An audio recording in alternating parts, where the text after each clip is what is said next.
जय हिंद। आज class 10 mathematics का प्रश्नावली 1.2 करेंगे। चैप्टर को चालू करने से पहले सबसे पहले हम उदाहरण 7 को देखते हैं। उदाहरण 7 सबसे पहले कर लेंगे, उसके बाद में हम प्रश्नावली 1.2 का पहला, दूसरा और तीसरा क्वेश्चन करेंगे।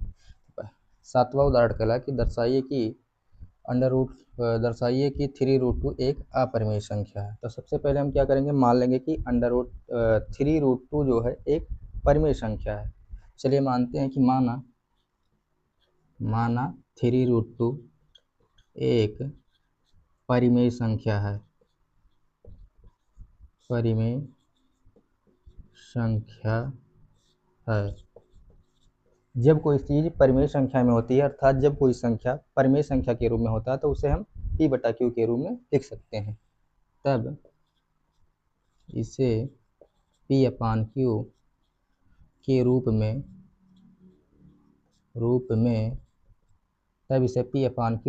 में लिखा जा सकता है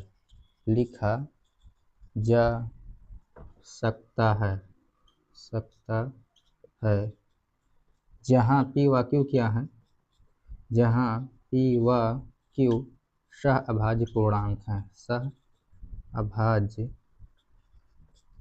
पूर्णांक है। माना 3√2 एक परिमेय संख्या है, और जब परिमेय संख्या है तो इसे P/Q के रूप में लिखा जा सकता है, जहाँ P व Q क्या है, सहअभाज्य पूर्णांक है तथा Q नॉट इक्वल टू 0 है, अर्थात Q 0 नहीं है। तो अब सबसे पहले ये जानते हैं कि सहअभाज्य क्या होता है। सहअभाज्य का मतलब होता है ऐसी दो संख्याएं जिनका HCF क्या हो, 1 हो। ऐसी दो संख्या ले जिनका HCF 1 आए तो उसे हम सहअभाज्य पूर्णांक कहते हैं। एग्जाम्पल के लिए मान लेते हैं 2 है और 7 है। इसका सबसे पहले हम फैक्टर करेंगे। फैक्टर करने के बाद क्या करेंगे, HCF निकालेंगे। तो 2 का सबसे पहले फैक्टर करते हैं, 2 एक कम 2। इसके बाद 7 का फैक्टर करेंगे, 7 केवल 7 से कटेगा तो 7 एकम 7। 2 को लिख लेंगे 2 गुणा 1, 7 को लिख लेंगे 7 गुणा 1। अब इनका हम HCF निकालेंगे। तो इससे देखिए यहाँ 2 है, यहाँ 7 है, यानी ना 2 इसमें है ना इसमें है, और 7 ना यहाँ है यहाँ नहीं, तो इसलिए इसका HCF क्या हो जाएगा, 1 हो जाएगा। HCF 1 आ गया। इसी तरह से एक क्वेश्चन और देखते हैं। मान लेते हैं 16 है और ये 18 है। तो सबसे पहले 16 का हम फैक्टर करेंगे, 2 से काटेंगे, 2 8 16, 2 चौका 8, फिर 2 से काटेंगे, 2 दूना 4, फिर 2 से काटेंगे, 2 एकम 2। 18 का फैक्टर कर लेते हैं, 2 9 18, 3 से काटेंगे, 3 3 9, फिर 3 से काटेंगे, 3 एकम 3। फिर 16 को लिख लेंगे 2 गुणा 2 गुणा 2 गुणा 2।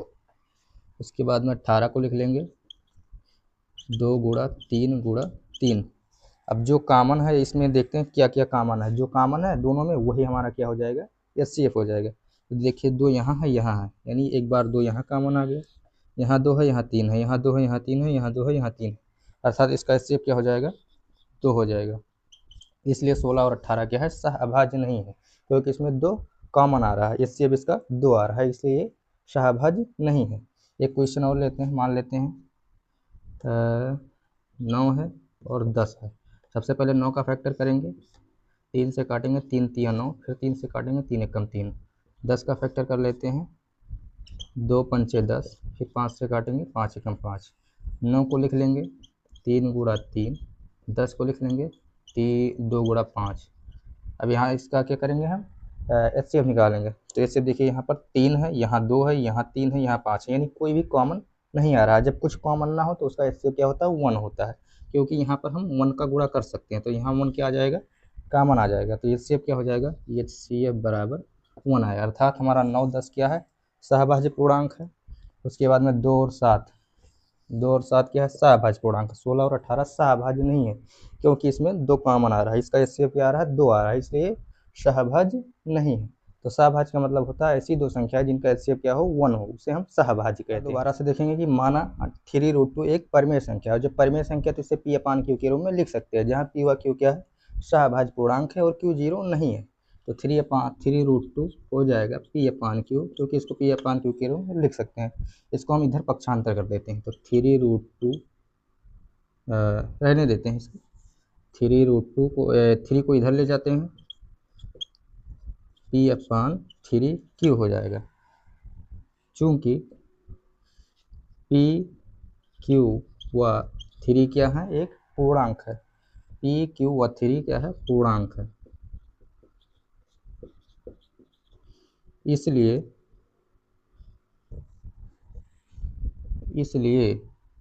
पी अपान थ्री क्यू क्या है, परिमेय संख्या है। परिमेय संख्या है। पी क्या है, पूर्णांक है। थ्री क्यू क्या है, पूर्णांक है। तो पूर्णांक अपान पूर्णांक क्या होता है, परिमेय संख्या होता है। तो इसलिए क्या हो गया, पी अपान थ्री क्यू एक परिमेय संख्या है। परिमेय संख्या किसके बराबर है, अंडर रूट 2 के बराबर है। चूंकि पी अपान थ्री क्यू एक परिमेय संख्या है, एक परिमेय संख्या है, परिमेय संख्या है जो अंडर रूट 2 के बराबर है, अंडर रूट 2 के बराबर है। परंतु हम जानते हैं कि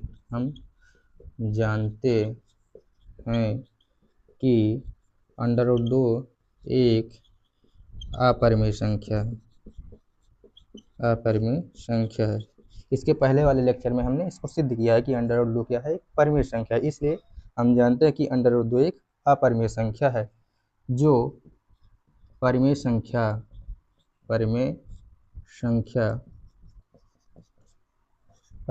पी अपान थ्री क्यू के क्या है, बराबर है। थ्री क्यू के बराबर है। हम जानते हैं कि परिमेय संख्या अपरिमेय संख्या के बराबर कभी भी नहीं होती, इसलिए यह हमारी परिकल्पना का क्या है, विरोधाभास है। इसलिए यह हमारी परिकल्पना का विरोधाभास है। परिकल्पना का विरोधाभास है। विरोधाभास है। यह विरोधाभास क्यों है, क्योंकि हमने क्या माना था, एक परिमेय संख्या माना था, जो जबकि हम जानते हैं कि रूट 2 क्या है, एक परिमेय संख्या है। इसलिए क्या है, हमारी परिकल्पना का विरोधाभास है। हमने जो माना था वो गलत माना था, इसलिए यह हमारी परिकल्पना का विरोधाभास है। यह विरोधाभास हमारी गलत परिकल्पना के कारण आया है। हमारी गलत परिकल्पना के कारण आया है। परिकल्पना के कारण आया है। अतः थ्री रूट टू एक क्या है, अपरिमेय संख्या है। अपरिमेय संख्या है। ये प्रूव हो गया कि थ्री रूट 2 क्या है, एक अपरिमेय संख्या है। अब हम प्रश्नावली 1.2 का पहला क्वेश्चन देखते हैं। पहला क्वेश्चन कह रहा है कि सिद्ध कीजिए कि अंडर रूट 5 एक अपरिमेय संख्या है। तो सबसे पहले हमें मानना पड़ेगा कि अंडर रूट 5 क्या है, एक परिमेय संख्या है। तो मान लेते हैं कि माना अंडर रूट 5 एक परिमेय संख्या है। क्या है, परिमेय संख्या है। परिमेय संख्या है। और जब ये अंडर रूट 5 परिमेय संख्या है तो इसे हम पी अपान क्यू के रूप में लिख सकते हैं। तब इसे पी अपान क्यू के रूप में लिखा जा सकता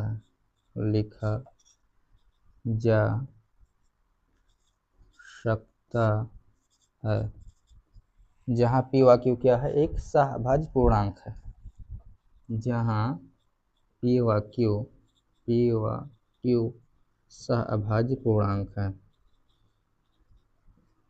सहअभाज्य पूर्णांक है।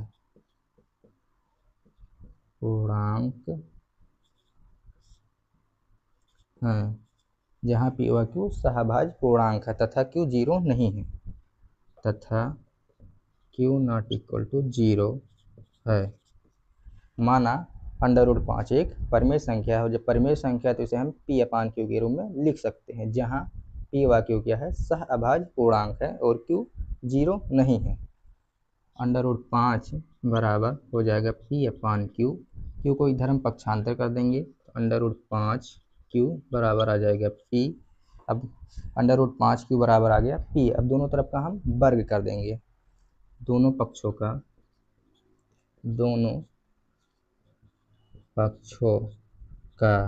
वर्ग करने पर तो चलिए कर देते हैं। √5 क्यू का स्क्वायर बराबर P²। अब वर्ग को हम खोल लेंगे तो आएगा √5 का स्क्वायर होता है 5, Q² बराबर P²। अब आ चुका है हमारे पास 5Q² बराबर Q²। इस 5 को हम क्या कर देंगे, पक्षांतर कर देंगे। Q² बराबर आ जाएगा P²/5। अब हम देखते हैं कि P² क्या है, 5 से भाज्य है। तो हमने एक परमेय 1.2 का पढ़ा था कि अगर कोई संख्या P² जो है अगर 5 से भाज्य है तो P भी क्या होगी, 5 से भाज्य होगी। तो वही हम लिख देंगे, चूँकि P² 5 से भाज्य है इसलिए P क्या होगा, P भी 5 से भाज्य होगा। इसलिए P भी 5 से भाज्य होगा। इसको हम समीकरण 1 मान लेते हैं। P भी 5 से भाज्य होगा। अगर हम P में 5 से भाग देंगे तो कुछ ना कुछ आएगा, लेकिन कन्फर्म नहीं है कि क्या आएगा। जैसे मान के चलिए अगर हम 2 में 5 से भाग देते हैं तो कितना आएगा, 0.4। 6 में 2 से अगर भाग देंगे तो कितना आएगा, 3 आ जाएगा। 8 में 4 से भाग देंगे तो कितना आएगा, 2 आएगा। उसी तरह से अगर हम P में 5 से भाग देंगे तो कुछ ना कुछ तो आएगा, लेकिन कन्फर्म नहीं है कि क्या आएगा। तो इसलिए हम इसको मान लेंगे कि मान लेते हैं कि P में अगर 5 से भाग देते हैं तो हमारे पास आएगा K1। इसको हमने क्या किया है, मान लिया है, एज्यूम कर लिया। P का मान यहाँ से निकाल लेते हैं। P बराबर आ जाएगा 5 K1। इसको समीकरण नंबर 2 मान लेते हैं। अब इस P का मान जो है समीकरण नंबर 1 में रख देंगे। P का मान समीकरण 1 में रखने पर तो चलिए रख देते हैं P का मान समीकरण नंबर 1 में। तो Q² आ जाएगा हमारे पास। P का मान आया 5K1, तो यहाँ पर रख देंगे हम 5K1। अब स्क्वायर है तो स्क्वायर लगा देंगे, बटे में 5 है तो 5 लिख देंगे। इसको सॉल्व कर लेते हैं। Q² आएगा 5 का स्क्वायर हो जाएगा 25, K1² अपान 5 से 25 को काट देंगे तो आ जाएगा हमारे पास 5K1²। अब इस 5 को हम इधर पक्षांतर कर देंगे। चलिए कर देते हैं। Q²/5 बराबर आ जाएगा K1²। इसको हम पलट देते हैं। K1² बराबर लिख देंगे Q²/5।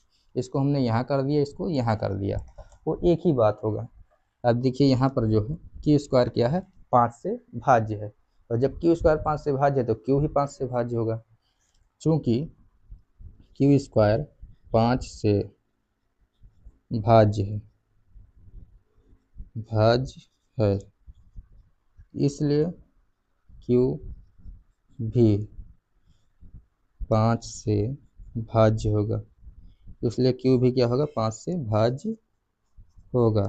अब जब Q में हम 5 से भाग देंगे तो कुछ ना कुछ तो आएगा, लेकिन कन्फर्म नहीं कि क्या आएगा। तो इसको हम मान लेते हैं कि K2 आएगा। तो हम मान लेते हैं कि Q में अगर हम 5 से भाग देंगे तो क्या आएगा, K2। हमने क्या किया है, मान लिया है। अब यहाँ से Q का मान निकाल लेते हैं। Q बराबर आ जाएगा 5K2। इसको मान लेते हैं समीकरण नंबर 3 और उसको मान लेते हैं समीकरण नंबर 4। अब देखिए यहाँ पर समीकरण 2 में भी 5 है, कहाँ गया समीकरण नंबर 2, यहाँ P बराबर 5K1 और Q बराबर 5K2। और हमने यहाँ पर माना था क्या कि P व Q क्या है, सह अभाज्य है। सह अभाज्य का मतलब क्या होता है कि ऐसी दो संख्या है जिनका HCF क्या हो, 1 हो। लेकिन यहाँ पर देखिए अगर हम इसका P/Q करेंगे, P/Q, तो यहाँ पर आएगा P का मान 5K1 और Q का मान कितना है, 5K2। अब आप देखेंगे कि यहाँ पर क्या है, HCF 5 आ रहा है। इसलिए हमने जो माना था वो गलत माना था और यहाँ पर HCF कितना आया है, 5 आया है। तो P/Q क्या है, सहअभाज्य नहीं है, और सहअभाज्य नहीं है तो यह क्या है, एक अपरिमेय संख्या है, यानी परिमेय नहीं है। तो इसी को हम लिख देंगे 2 व 4 से स्पष्ट है कि P व Q सहअभाज्य पूर्णांक नहीं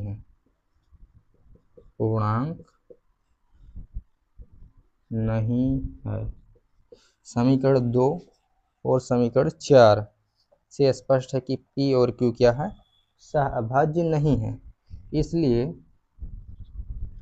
यह हमारी परिकल्पना का क्या है, विरोधाभास है, अर्थात हमने जो माना था वो गलत माना था। इसलिए यह हमारी परिकल्पना का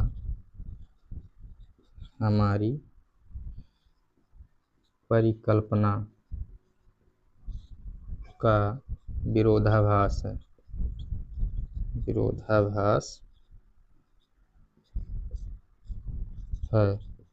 यह विरोधाभास किस लिए आया है, क्योंकि हमने गलत माना था, इसलिए यह विरोधाभास हमारी गलत परिकल्पना के कारण आया है। इसलिए यह विरोधाभास हमारी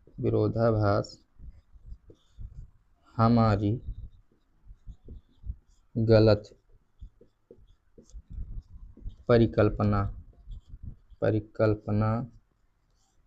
के कारण आया है। अतः √5 क्या है, एक अपरिमेय संख्या है।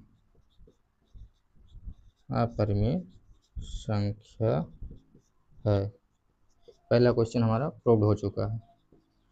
इसी तरह से अगर √2, √3 या √7 ही पूछे तो सेम टू सेम, एकदम सेम टू सेम पेस्ट कर देना है। बस यहाँ पर 5 की जगह पर अगर √2 का पूछे है तो 5 के स्थान पर √2 यहाँ कर देना है। उसके बाद में यहाँ 2 कर देना है, यहाँ 2 कर देना है, यहाँ 2, यहाँ 2, यहाँ 2, यहाँ 2, यहाँ 2, यहाँ 2, बस सेम टू सेम करना है। अगर अंक बदल जा रहा है तो यहाँ पर अंक क्या कर देना है, बदल देना है। इसी तरह से हर एक क्वेश्चन करना है आपको। अब दूसरा क्वेश्चन देखते हैं। दूसरा क्वेश्चन कह रहा है कि सिद्ध कीजिए कि 3 + 2√5 एक अपरिमेय संख्या है। तो सबसे पहले हम मान लेंगे कि 3 + 2√5 क्या है, एक परिमेय संख्या है। मान लेते हैं, माना 3 + 2√5 एक परिमेय संख्या है।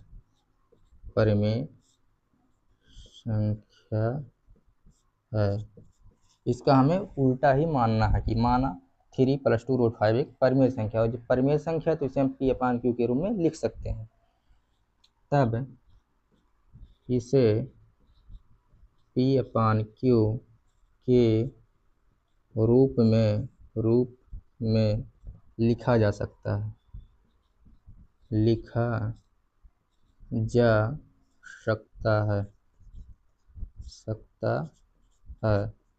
जहाँ P व Q क्या है, सहअभाज्य पूर्णांक है। जहाँ P व Q सहअभाज्य पूर्णांक है,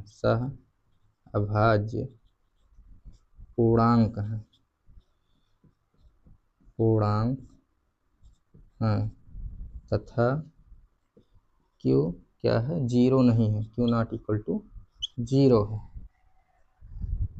माना 3 + 2√2 क्या है, एक परिमेय संख्या, जब परिमेय संख्या तो इसे हम P/Q के रूप में लिख सकते हैं, जहाँ P व Q क्या है, सहअभाज्य पूर्णांक तथा Q 0 नहीं है। तो लिख लेंगे 3 + 2√5 बराबर P/Q। इस 3 को हम इधर पक्षांतर कर देते हैं। 2√5 बराबर आ जाएगा हमारा P/Q - 3।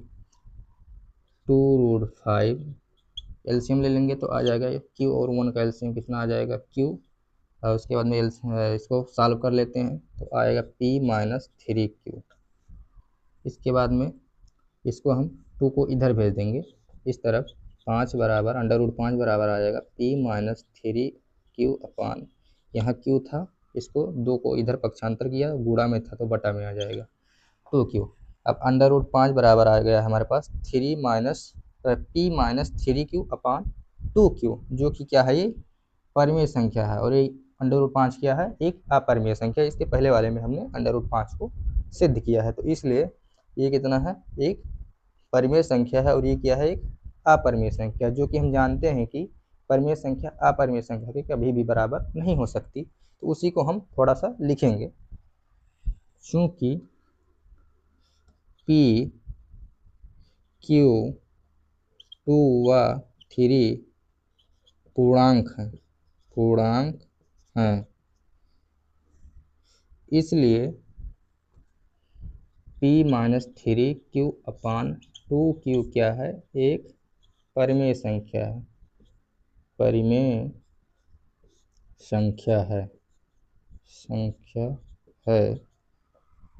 जो √5 के बराबर है।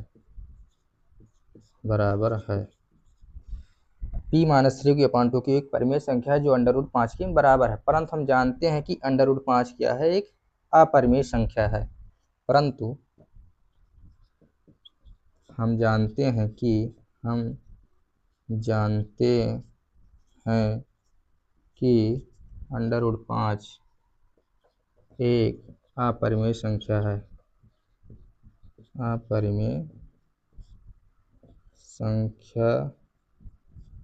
है, जो √5 के जो P-3Q/2Q के क्या है, बराबर है, जो P-3Q/2Q जो P-3Q/2Q क्या है, बराबर है, जो P-3Q/2Q के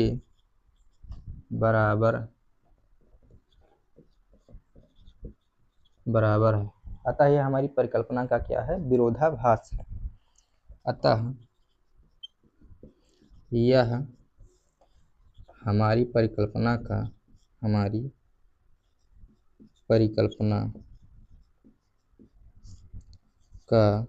क्या है, विरोधाभास है। विरोधाभास का मतलब होता है जो हमने माना था वो गलत माना था, विरोधाभास है। यह विरोधाभास हमारी गलत परिकल्पना के कारण आया है। यह विरोधाभास हमारी गलत परिकल्पना के कारण आया है।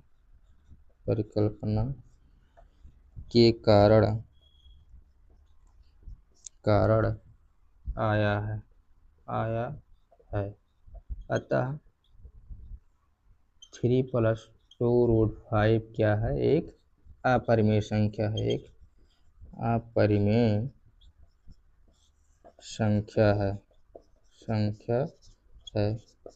ये क्वेश्चन नंबर 2 भी हमारा क्या हो चुका है, प्रूव्ड हो चुका है। अब बढ़ते हैं तीसरे क्वेश्चन की तरफ। तीसरा क्वेश्चन देखते हैं। तीसरा क्वेश्चन कह रहा है कि सिद्ध कीजिए कि निम्नलिखित संख्याएं अपरिमेय हैं।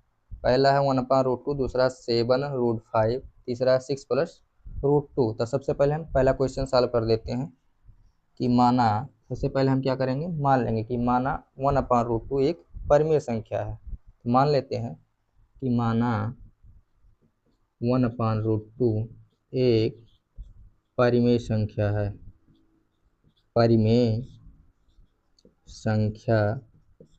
और जब परिमेय संख्या है तो इसे हम P/Q के रूप में लिख सकते हैं। तब इसे P/Q के रूप में लिखा जा सकता है,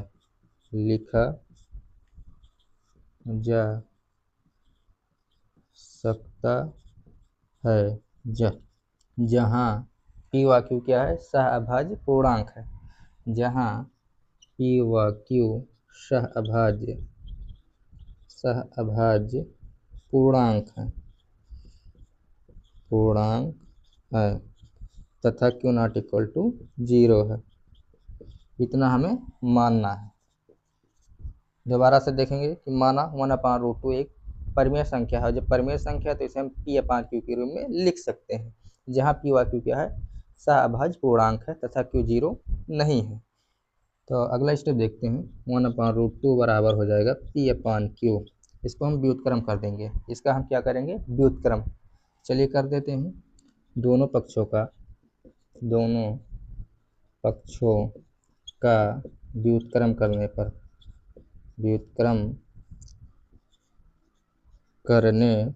पर तो यहाँ हो जाएगा √2, इसको पलट देंगे तो बन जाएगा Q/P। अब लिखेंगे चूंकि Q/P एक क्या है, परिमेय संख्या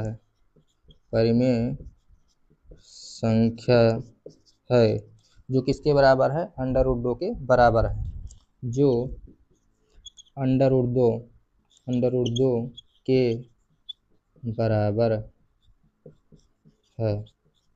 इसलिए यह क्या है, हमारी परिकल्पना का विरोधाभास है। इसलिए यह हमारी परिकल्पना का विरोधाभास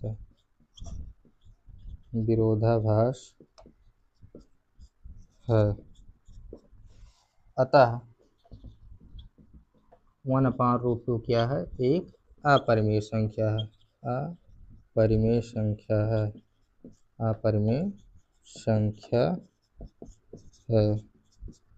ये भी हमारा प्रूव्ड हो चुका है। इसके बाद में हम दूसरा क्वेश्चन देखते हैं। इसका दूसरा क्वेश्चन है 7√5 को सिद्ध करना है कि क्या है, यह अपरिमेय संख्या है। तो चलिए सिद्ध करते हैं। तो सबसे पहले हम मान लेंगे कि 7√5 एक परिमेय संख्या है। माना 7√5 एक परिमेय संख्या है। क्या है, परिमेय संख्या है। और जब परिमेय संख्या है तो इसे P/Q के रूप में लिखा जा सकता है। तब इसे P/Q के रूप में लिखा जा सकता है, जहाँ P/Q क्या है, सहअभाज्य पूर्णांक है। जहाँ P/Q सहअभाज्य पूर्णांक है तथा Q≠0 है। अगला स्टेप देखते हैं। 7√5 को लिख देंगे P/Q के रूप में। अब इस 7 को क्या करेंगे, हम इस तरफ पक्षांतर कर देंगे। चलिए कर देते हैं। इधर बचेगा √5 P/7Q। अब हम देखते हैं कि P/7Q क्या है, एक परिमेय संख्या है। √5 क्या है, एक अपरिमेय संख्या है, क्योंकि √5 को हमने पहले ही सिद्ध किया हुआ है कि √5 एक अपरिमेय संख्या है, जो कि परिमेय संख्या P/7Q के बराबर है। इसलिए यह क्या है, हमारी परिकल्पना का विरोधाभास है। तो इसी को हम लिख देंगे कि चूंकि P, Q व 7 पूर्णांक हैं, इसलिए P/7Q क्या है, एक परिमेय संख्या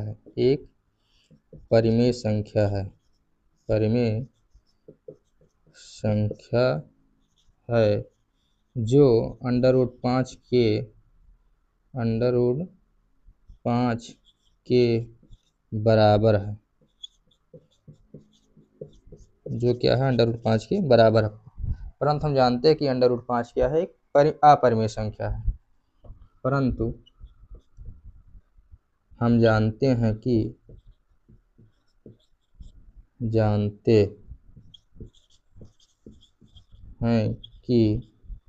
√5 एक अपरिमेय संख्या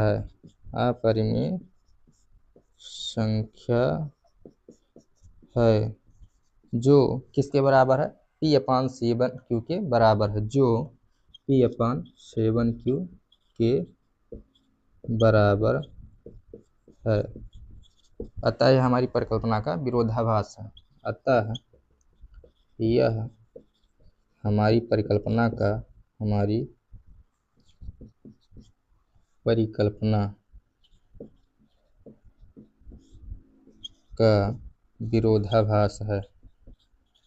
विरोधाभास है। यह विरोधाभास किसके कारण आया है, हमारी गलत परिकल्पना के कारण आया है। यह विरोधाभास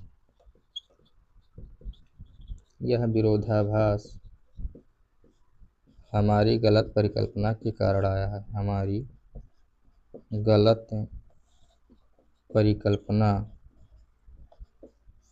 के कारण आया है।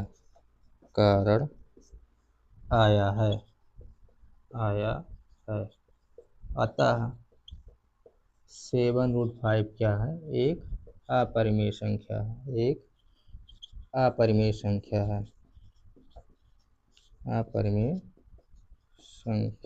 है। ये क्वेश्चन भी हमारा प्रूव हो चुका है। इसके बाद हम तीसरा क्वेश्चन देखते हैं। इसका तीसरा क्वेश्चन हमें सिद्ध करना है कि 6 + √2 एक अपरिमेय संख्या है। तो सबसे पहले हम मान लेंगे कि 6 + √2 एक परिमेय संख्या है। तीसरा क्वेश्चन तीसरा क्वेश्चन जो है उसको लिख देते हैं यहाँ पर। क्या है? 6 + √2 मान लेते हैं कि माना 6 + √2 एक क्या है? परिमेय संख्या है। परिमेय संख्या है। और जब ये परिमेय संख्या है तो इसे P/Q के रूप में लिख सकते हैं। तब इसे P/Q के रूप में लिखा जा सकता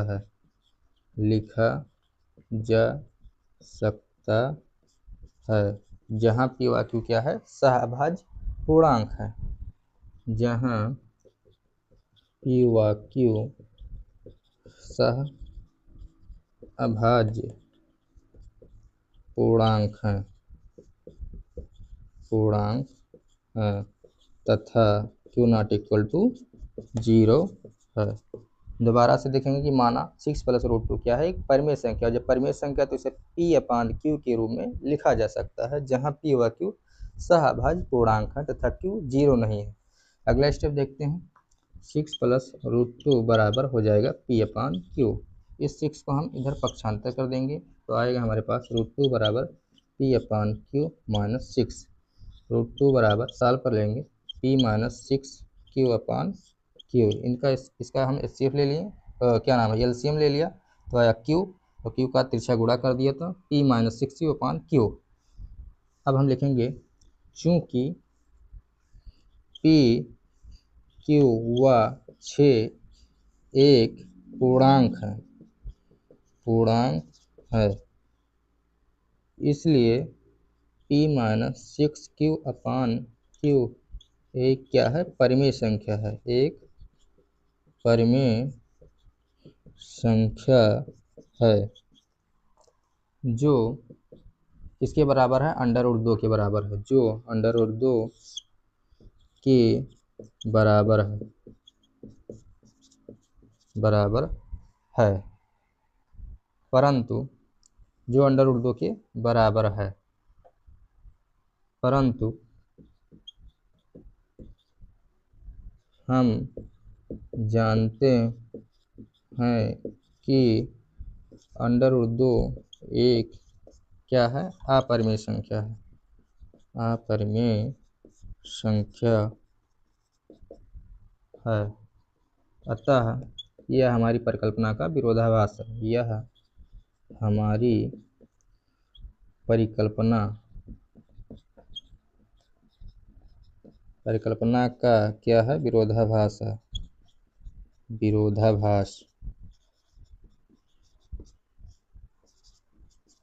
अतः 6 + √2 एक अपरिमेय संख्या है। एक क्वेश्चन भी हमारा क्या हो चुका है? प्रूव्ड हो चुका है। आई होप आप लोग को समझ में आ गया होगा। मिलते हैं नेक्स्ट चैप्टर में। जय हिंद।